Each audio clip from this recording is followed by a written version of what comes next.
This is the BG Climbers list for the week ending 3/2/2022. This list is put together every week by Michael Alexander. I'll include links in the description below if you want to take a look at the list or see any of the other games on the list. We missed last week because there was a delay in getting the list up. So we're back for this week. Let's take a look. We'll focus on the top 10 this week. I think there's a few interesting games that have come out. Number 10 is It's a Wonderful Kingdom. So this is a 2-player competitive game with, I think, a similar artistic style to It's a Wonderful World. This one intrigues me a little bit more. I played It's a Wonderful World and thought it was a good game, but I feel like this 2-player game is a little bit more intriguing. I haven't had a chance to play it yet, but I do want to get a chance at some point in the future. This is number 10, It's a Wonderful World. Number 9 is Massive Darkness 2 Hellscape. So Massive Darkness is a CMON game. It's got a lot of miniatures. It's a dungeon crawler. And I played Massive Darkness, and I thought it was good, but not as good as I was hoping. I thought it'd be a little bit more fast-paced than it was. This is in the vein of Zombicide, so it's kind of a similar game to Zombicide, although I think the Zombicide idea I like a little bit more, maybe.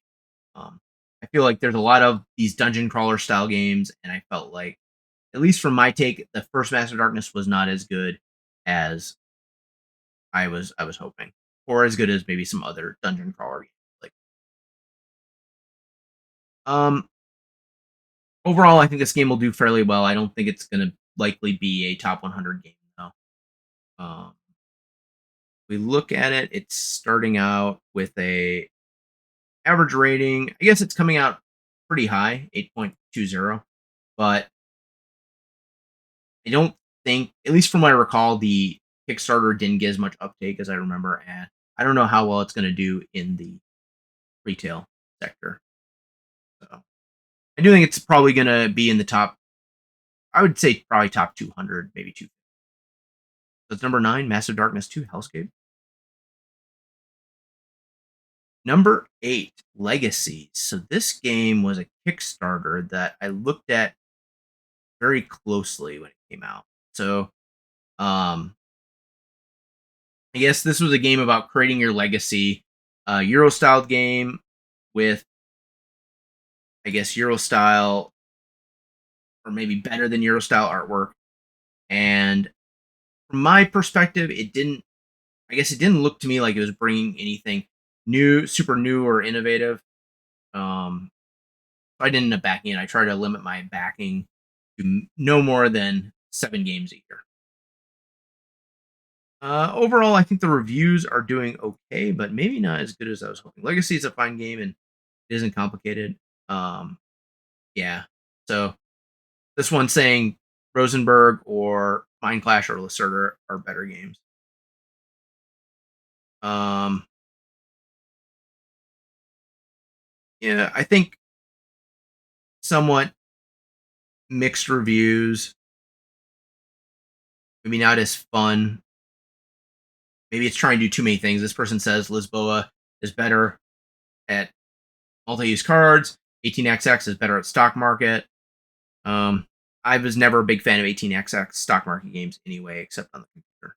So I don't think we're going to be seeing Legacy in the top 100, just with its kind of weak start. Even with a Kickstarter game with backers waiting for this, I think it's probably going to drop, even from its 7.82 average. Number 8, Legacies. Number 7, Locomoto. So this one is getting a lot of reviews quickly. Is this a Kickstarter game?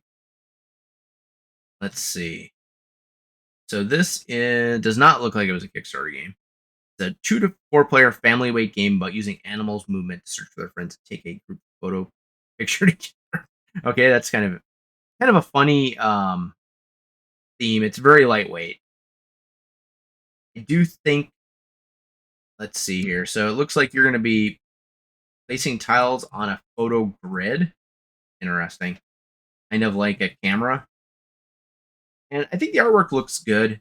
It does not look like this is getting very positive comments. It's getting kind of best cute fast tile placement game. Collect tiles and place them. So I think it'll probably be a fine lighter weight game. There's a lot of fine lighter weight games out there, and I doubt we're going to be seeing this anywhere near the top 100. That's number 7, Locomoto. Number 6, Libertalia, Winds of Galecrest. So this is the Stonemaier Games reprint and I guess reimagining of Libertalia. So it changed some things, it updated the artwork, updated the gameplay. While I haven't played Libertalia yet, this game looks like an improvement from what I've seen of the original Libertalia. I think they've done some changes. One interesting thing is it does go up to 6 players. Usually a Stonemaier game doesn't go to 6. Usually most of them have stopped at 5. Libertalia really it works well with a lot of players, so having 6 is okay. I think the artwork looks phenomenal. The tiles, I think a real good choice with the tiles. I think these are like Azul style, chunky tiles, and this is a game I'm excited to try out. Now, because of COVID, there hasn't been like big game group nights. Actually, even before COVID, I didn't play a lot of games above 4 players ever. But I would consider picking this up just from the fact that I know Libertalia is a well-respected game. I think this improves on it based on what I could see, and the Stonemaier Games presentation is really solid. So,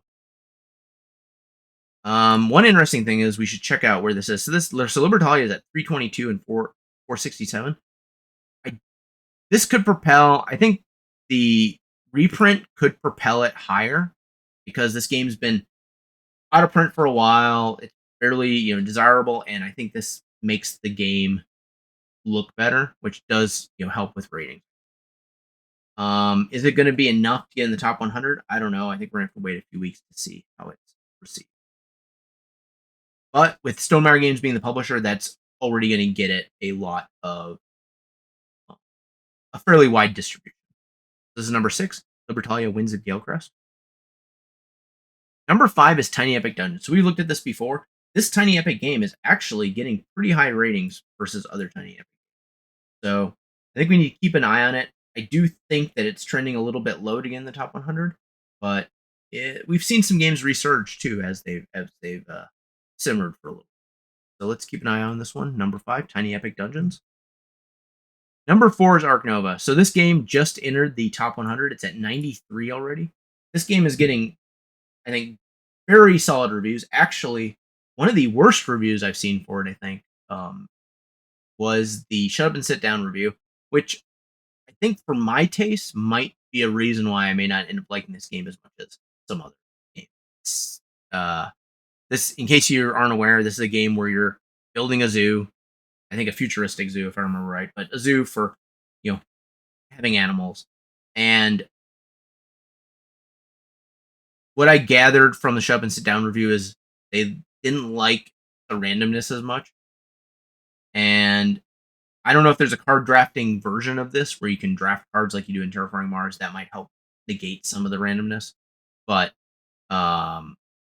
if that isn't the case, then I guess it didn't seem like it was the case because you're going to be taking actions from I would say almost Concordia style action selection, but actions get more powerful as you let them sit and build up. Which I think that action selection mechanism, I think it's a really good way of doing it because you get a kind of a mini game there on how to optimize your actions. I do think this is going to be a top 10 game though. The reception is very strong. It's getting a lot of uptake, and if it isn't top 10, it's going to be very close. I think that's number 4, Arc Nova. Number 3, Gloomhaven, Jaws of the Lion. So this one finally hit number 5. It does seem like this is trending to be not number 1. If I remember right, Gloomhaven was around an 8.3, and this is at an 8.26. It could come up a little bit, but I think it's going to be hard to recover to that level. So what I do think we're going to end up with is a Gloomhaven Jaws of the Lion at it'll probably settle out at 3, maybe 2, and then we'll have to see how Frosthaven does when that. But I think that's highly anticipated, and it's probably going to do very well with especially the heavier gamers. Number 3, Gloomhaven Jaws of the Lion. Number 2 is Star Wars Jabbas Palace, a love letter game. So they've, I guess you can put love letter on any game, and this is the Star Wars. The next, maybe there was a Star Wars love letter before this. This is the next one, or the Star Wars one. It's themed, I guess, in terms of Jabba's followers and people that work with Jabba the Hutt. I think if you like Star Wars and you like love letter, you'll probably like it. If you don't like either, it's probably something to avoid. And I don't think we'll be seeing this in the top 100 just because there's so many love letter variants out there. That's number 2, Star Wars Jabba's Palace, a love letter game. Number 1, Long Shot the Dice game. This is interesting. This I didn't even know about. Saw it on this list. It's a 1 to 8 player game, which most people say 1 to 4 player game, best at 3. Kind of light medium weight at a 2.0. And I guess it's not even a Kickstarter. It's just from just a published game about horse racing. And you're going to strategize and push your luck in a tense race of 8 horses. So this is kind of like Camel Up, I guess, in terms of that there's a race going on. And you're going to be playing through this and making bets. The presentation of it is okay. But yeah, it's got, I guess, the track that you're going to be. Looks like a small game. It looks like the box itself maybe a magnetic closure box, which I'm a huge fan of for these roll and write games. I'm not a big fan of these like marker erase games, though. I always have a problem with the markers eventually, and even just sometimes erasing them off the cards is tough. But I guess you could always print out things again. I'm interested to see how this one does. I think these lighter, this is kind of still a lighter weight game, tend to not do so well in the long run. But it is Kickstarter, okay. So we'll have to see it. Z Garcia rated at 9 out of 10. That's pretty high. So, interesting. So I think, if people are liking lighter weight games or lighter weight roll and writes, they're probably going to like this one. And yeah, so we'll have to see this. I think it's probably a long shot for getting into the top 100 just because lighter weight games and roll and writes tend to not.